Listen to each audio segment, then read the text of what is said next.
Hello, everyone. My name is Mark Party, and I'm the field engineer for Ohio Concrete. I'd like to welcome you to today's webinar on how to build scale-resistant concrete in Ohio. This webinar was prepared in response to the concrete industry's concern over a rash of scaling issues on residential concrete this spring. This is our standard disclaimer. And our learning objectives for this webinar include a definition of scaling, identify causes, how to minimize the risk, and offer treatment options. Now I'd like to introduce our speaker. Our webinar presenter is Mr. Tom Rositz, Vice President and Director of Engineering for Ohio Concrete. And now Tom will begin today's webinar. Take it away, Tom.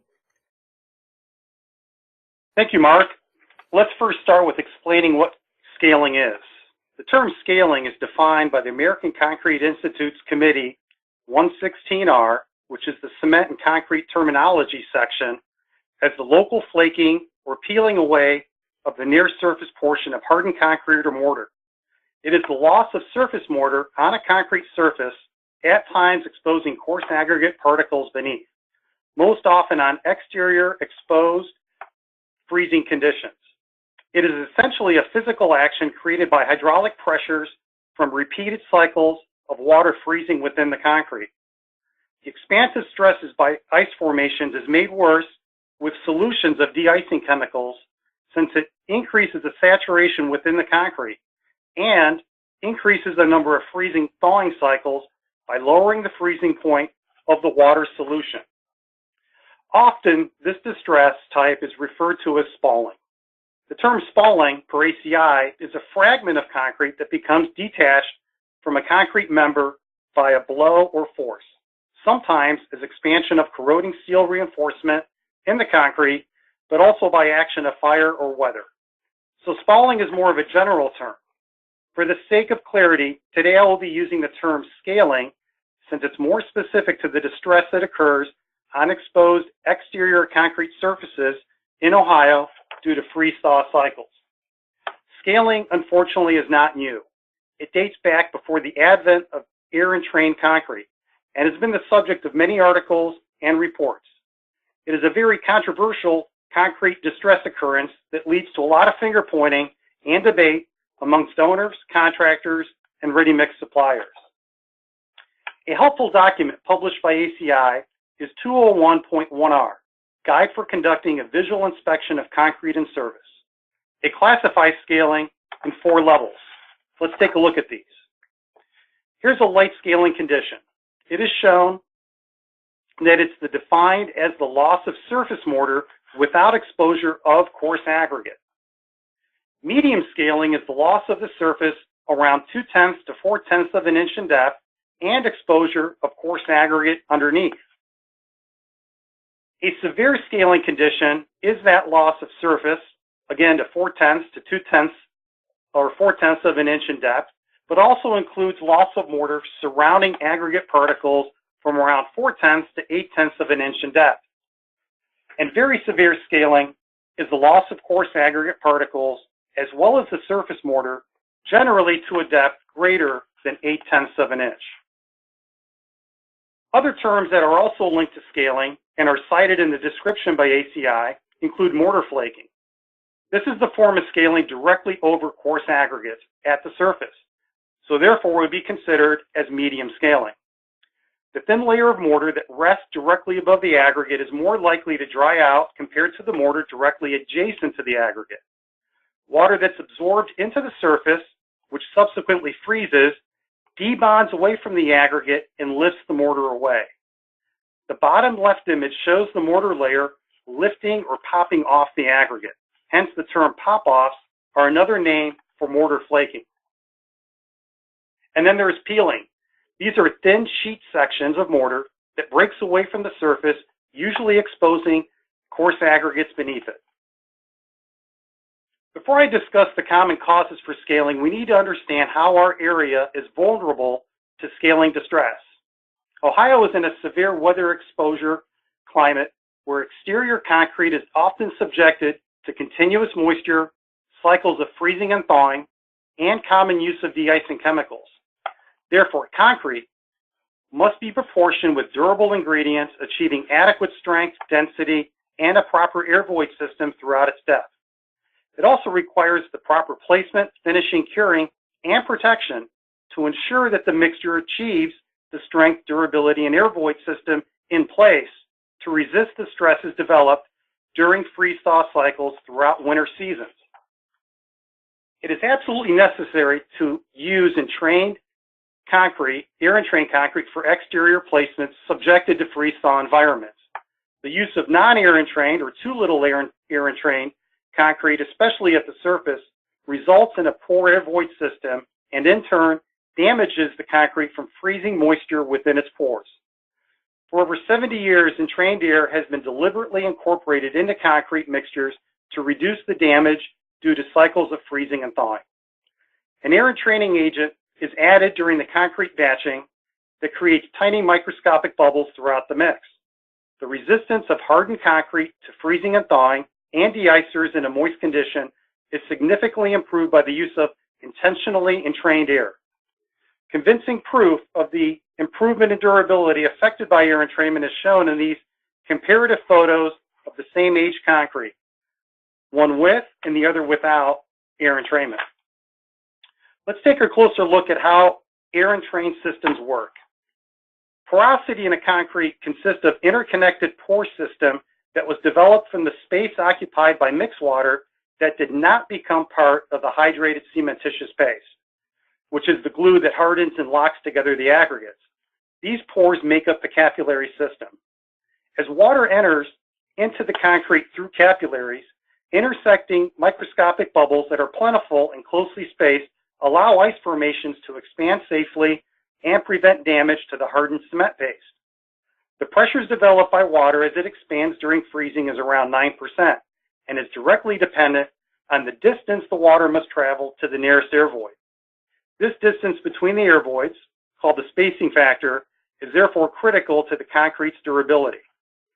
A target range of 5 to 8% by volume of air in exterior mixes is recommended in severe freezing climates. Another common cause of scaling is using concrete with low strength or excessively high water content, allowing deeper penetration of water and de-icing solutions. Concrete is a mixture of aggregates, fine and coarse, that comprise approximately 65 to 70% of the volume of concrete, and then the paste, which includes the water and cement and microscopic air voids when used in exterior applications. Having the proper combination of water and cementing materials to create a strong and dense paste to bind the aggregates together with low permeability is key. Strength requirements for exterior concrete are most often selected for the environmental exposure it will be in, not for its structural capacity.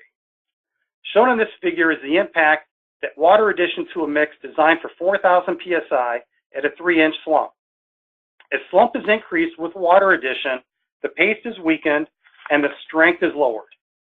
Concrete should be produced and delivered at the ordered workability or slump to control the water to cementing materials ratio, even possibly using water-reducing admixtures to get to the desired slump without affecting this ratio. Excessive water addition to concrete increases that water to cementitious ratio to a point which increases the concrete's permeability and thus reducing its strength and durability. Another common cause for scaling distress is the improper finishing operation that works or traps water at the slab's top, resulting in a low-strength, low-durability surface layer. Concrete requires proper placement and finishing for it to function and be durable in its final form. A properly designed, proportioned concrete mixture that is delivered and yet, however, is not properly finished is susceptible to a loss in durability, primarily at the surface.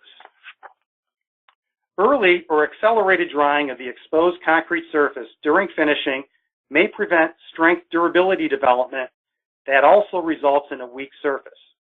As cementitious materials react with the mixed water, that reaction is called hydration, the development of the cementing or binding matrix results. Concrete must continue to hold enough moisture throughout this period, known as curing, for the cement to hydrate to the point that desired properties, such as strength and durability, are achieved. Fresh, moist concrete that is exposed at the surface will begin evaporating or drying. How quickly this occurs at the surface depends upon the concrete's temperature, the relative air humidity, and air temperature and wind speed. Another popular cause of scaling is the lack or inadequate curing and protection of the just placed concrete. Choosing appropriate curing and protection methods with the proper timing and amount must match the current conditions at time of placement to ensure desired concrete properties are achieved, again, especially at the surface. This could be covering the placement with plastic, spraying it completely with a membrane-forming curing compound, or placing insulated blankets on the concrete as shown in the pictures. Doing no type of curing or very little curing, such as applying a final finish and leaving, is very likely going to result in a weakened near surface layer. As Portland cement reacts with water, it hydrates. It grows a crystalline structure that attaches itself and the aggregates in the mix. It goes through stages of hydration as it transforms from a liquid or plastic state to a hardened mass. The availability of moisture to allow the cement to hydrate as much as it can has a large impact to the strength and durability of the concrete. Pulling away the moisture or allowing the concrete to dry out during the early stages of this hydration will create a weaker and less dense, durable concrete. So the lack of or insufficient curing makes the concrete surface more susceptible to water saturation and thus freeze-thaw stresses. Another contributing factor is exposure of new concrete that is less than a year old to freezing and thawing before it is adequately cured. This is very crucial for exterior concrete slabs placed during late fall or early winter, which haven't quite matured. Now, concrete can still be placed during the late season, but with protection measures that allow the concrete to cure fully and achieve durability. There's certainly an added attention and cost that impact late season placements. Intentional application or incidental exposure to de-icing chemicals at this early age greatly increases the likelihood of scaling. Also, exposure to aggressive or corrosive salts such as magnesium or ammonium-based salts and fertilizers may be very harmful to hardened concrete. There have been many new mixtures of de-icing agents that have added these types of materials, some of which have been identified at some northern Ohio public agencies. This can add further distress at drive aprons by the broadcast of these mixtures on streets, and also by carrying these agents off the streets and onto slab surfaces with vehicles. The first way to minimize the potential for exterior surface scaling in Ohio is to use a proper concrete mix. This includes using durable, well-graded aggregates. Reference to ASTM C33 and the Ohio DOT for aggregate quality requirements is suggested. Have a mix with a low water to cement ratio, a 0.45 or less, achieving a minimum compressive strength of 4,000 psi, and having an air void system that has approximately 5 to 8% entrained air for coarse aggregate particles that are between 3/4 and 1 inch in maximum size. This is consistent with the ACI 332 Code for Residential Concrete, which has also been adopted here in Ohio. Concrete subjected to severe exposure conditions should be highly impermeable or dense, essentially trying to keep the water solution from deeply penetrating the concrete surface. The use of supplementary cementitious materials, SCMs, can reduce the permeability of concrete.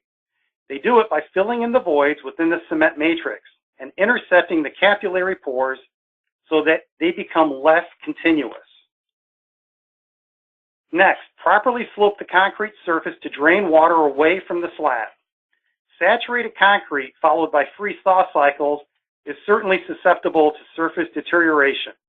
Eliminate any bird baths and target a surface slope of at least 2% with nothing less than 1% fall. Shown in these images are examples of slopes that haven't quite reached that level. Utilize proper finishing practices. Concrete that is prematurely floated while added water or bleed water is on the surface tends to scale. It increases that water to cementitious ratio at the surface. Also, excessive floating or troweling ruptures the entrained air bubbles at the surface, which leads to scaling. In addition, finishing concrete before the bleed water comes to the surface can entrap water near the surface, forming a weakened zone or void, which can result in surface scaling or entire surface delamination. The crew size should be adequate for the placement size so that finishing operations are promptly completed. Follow the guidelines for hot weather and cold weather concrete construction practices for these more extreme conditions. A simple broom finish for slip resistance is all that's needed. Float or smooth the surface, wait for the bleed water to rise and dissipate, and broom the surface for texture. I would caution on applying a swirl type finish since it typically requires crawling the slab surface and further floating, which typically requires more finishers to keep pace with the cement hydration. Also, overworking the surface to achieve that perfect finish or swirling texture may reduce the air bubbles and spacing factor at the surface. This makes it certainly a higher candidate for scaling distress. Number 4, cure the concrete slab immediately after finishing by maintaining an adequate moisture content and temperature for a minimum of 7 days or longer when temperatures are cooler.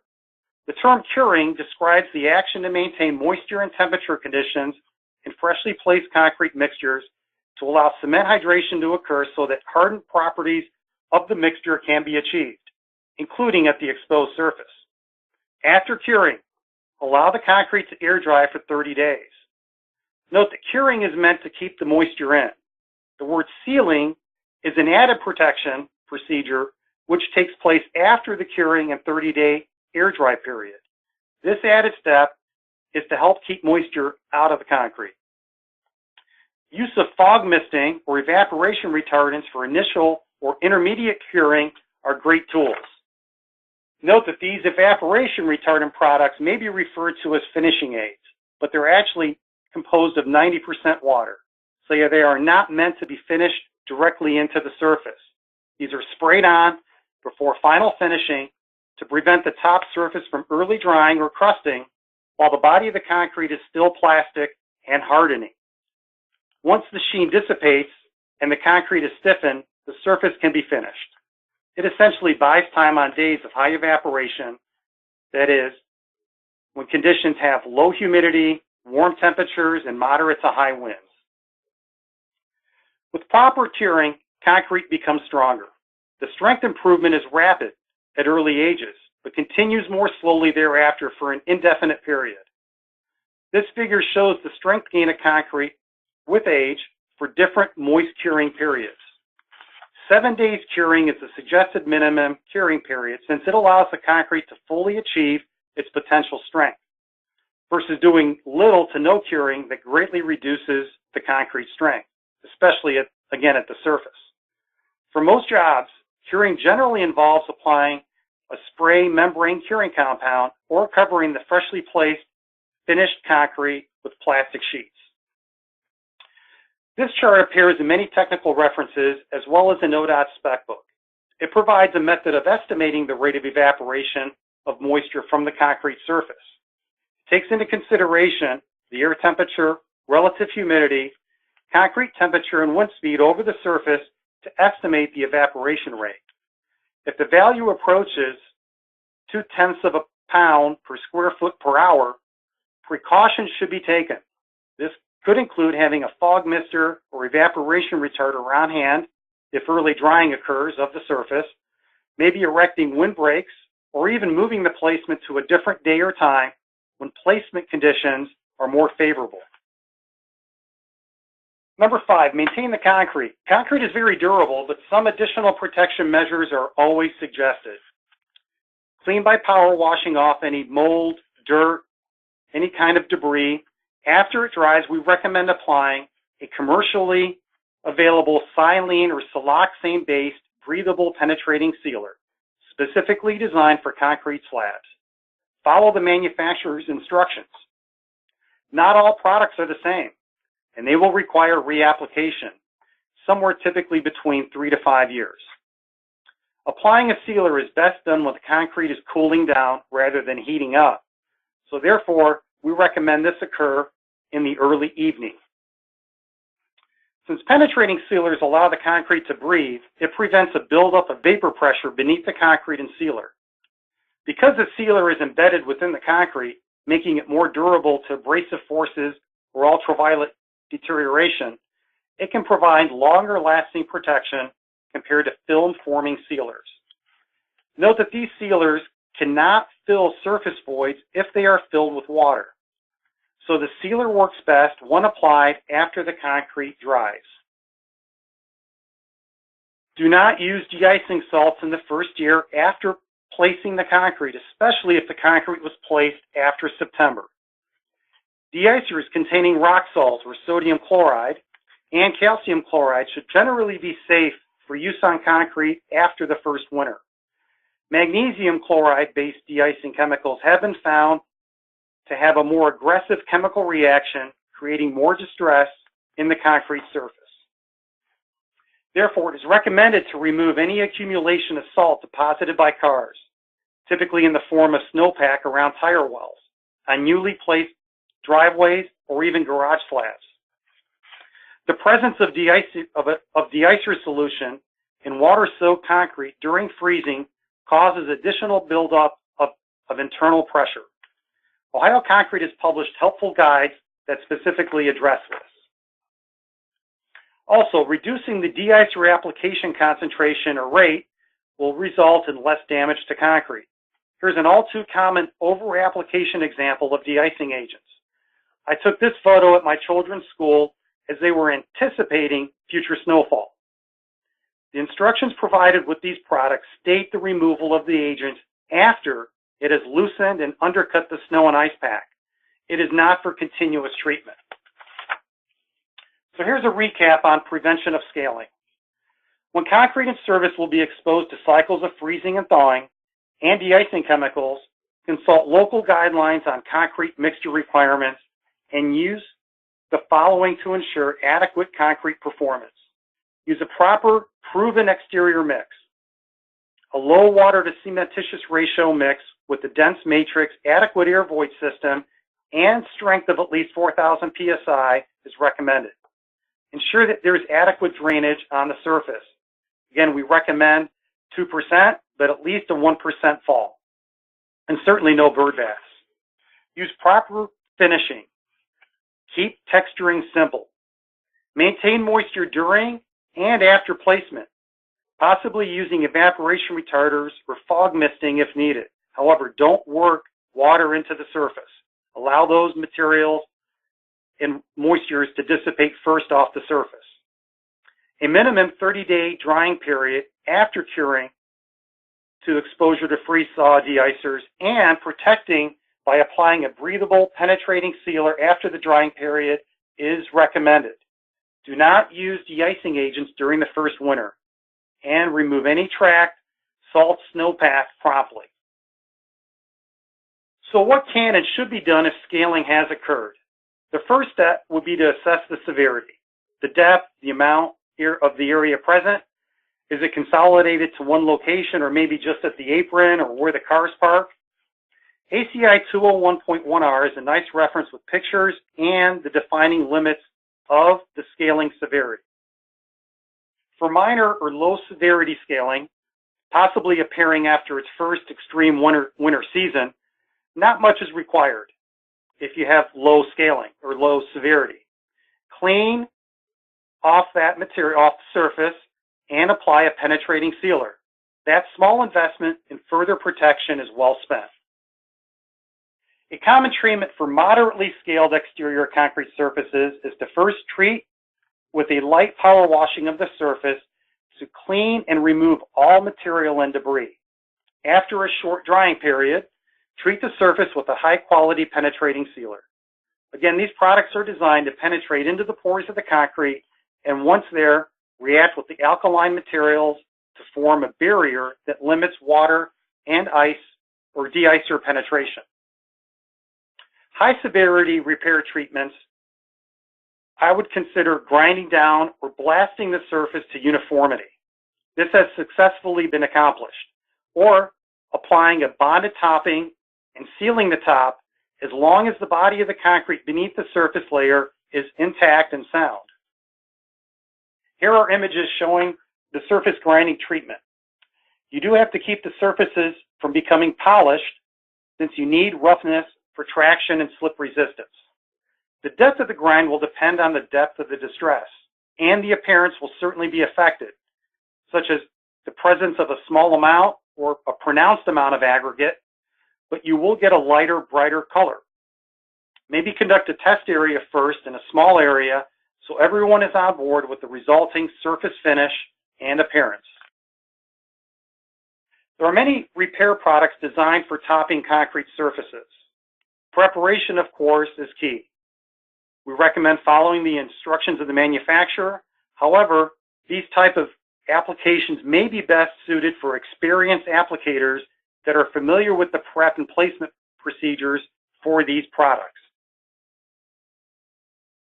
With extreme severity, where there's little to no air entrainment in the concrete and or the depth of the distress is too deep, removal and replacement is the only likely treatment.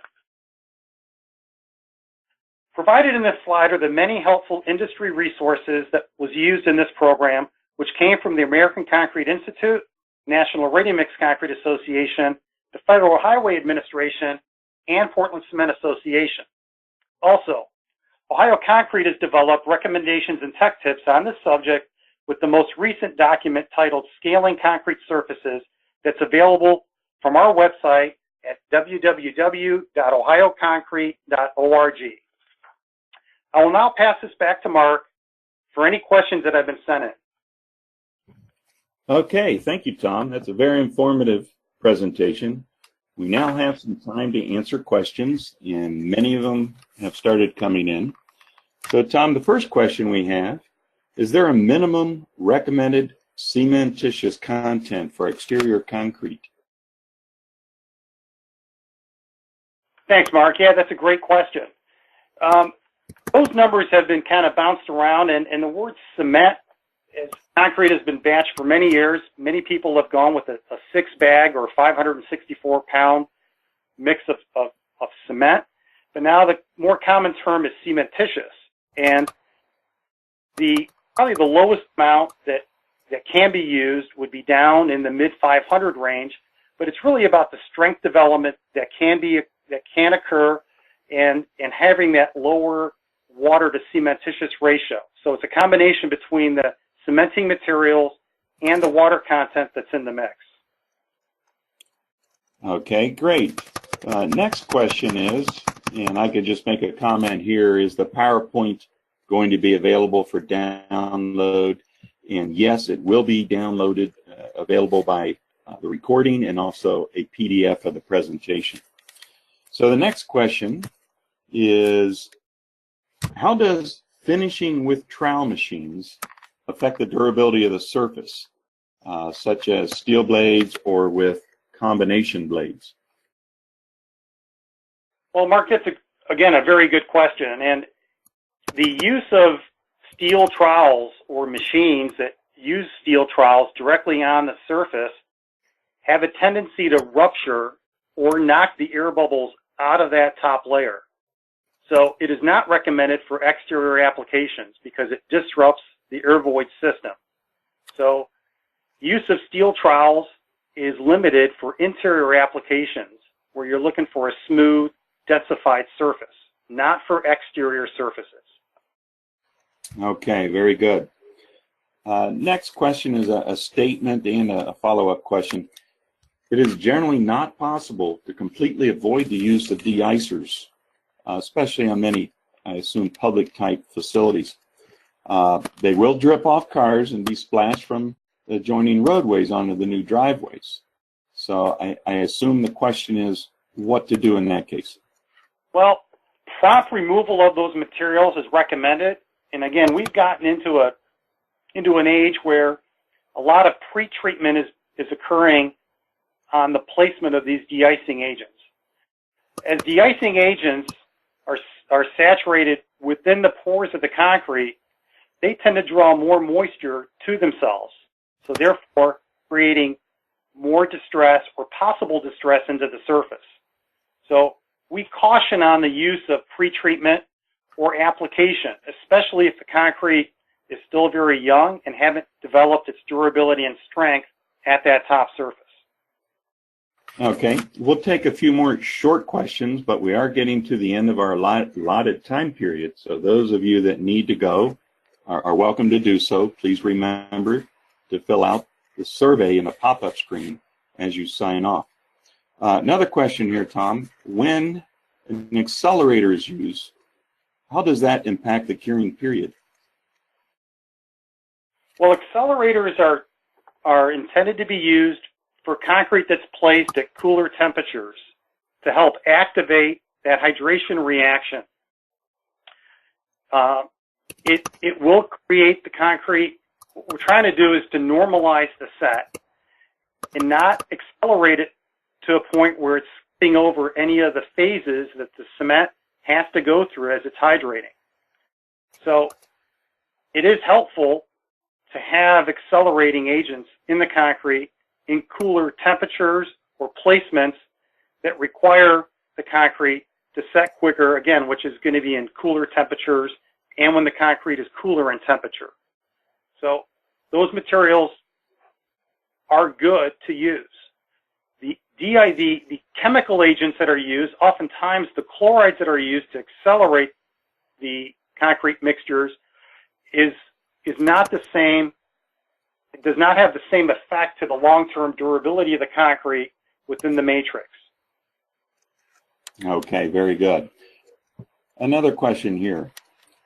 This has to do with silane sealers on concrete that already has a cure and seal already applied. What is your recommendation for applying a silane sealer at that time? Mark, that's a great question.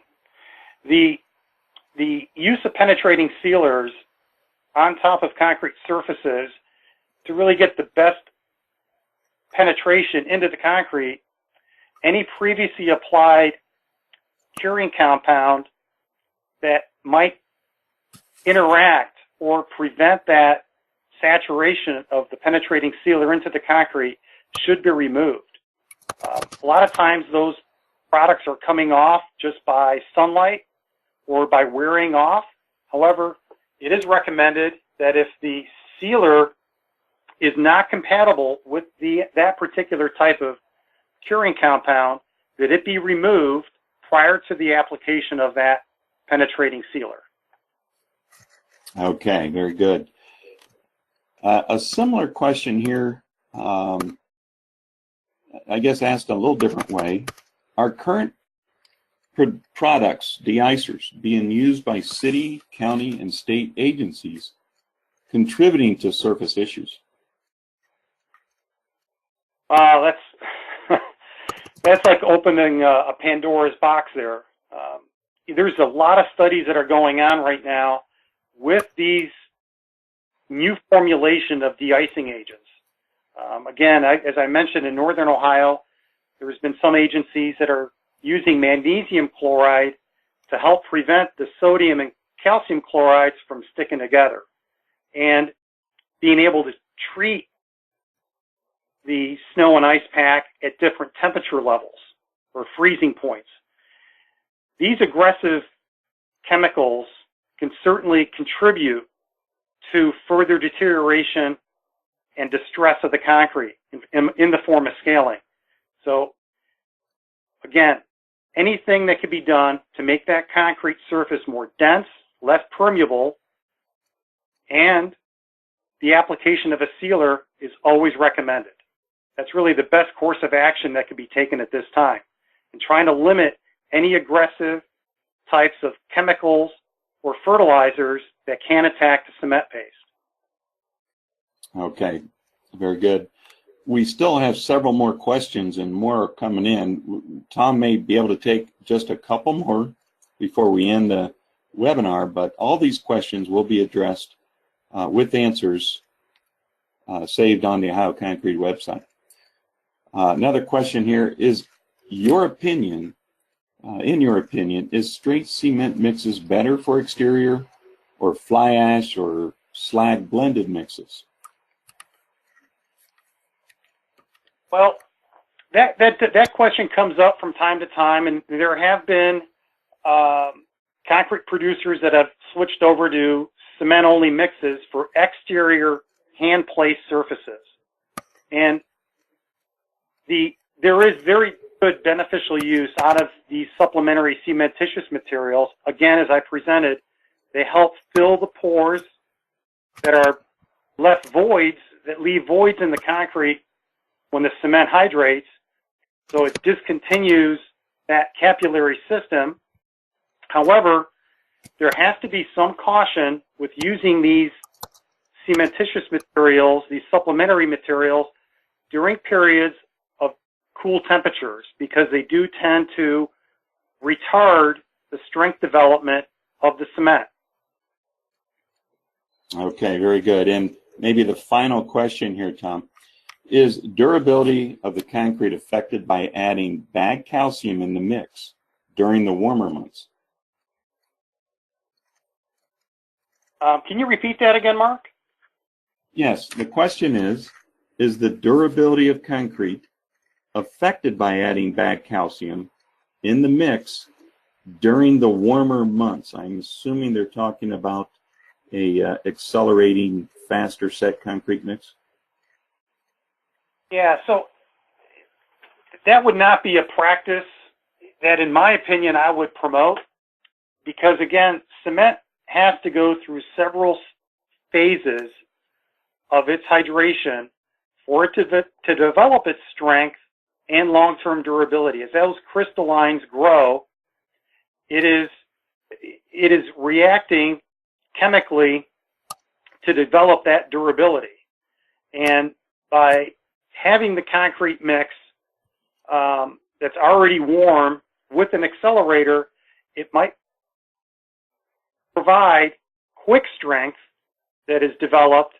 However, long-term strength and durability can be affected.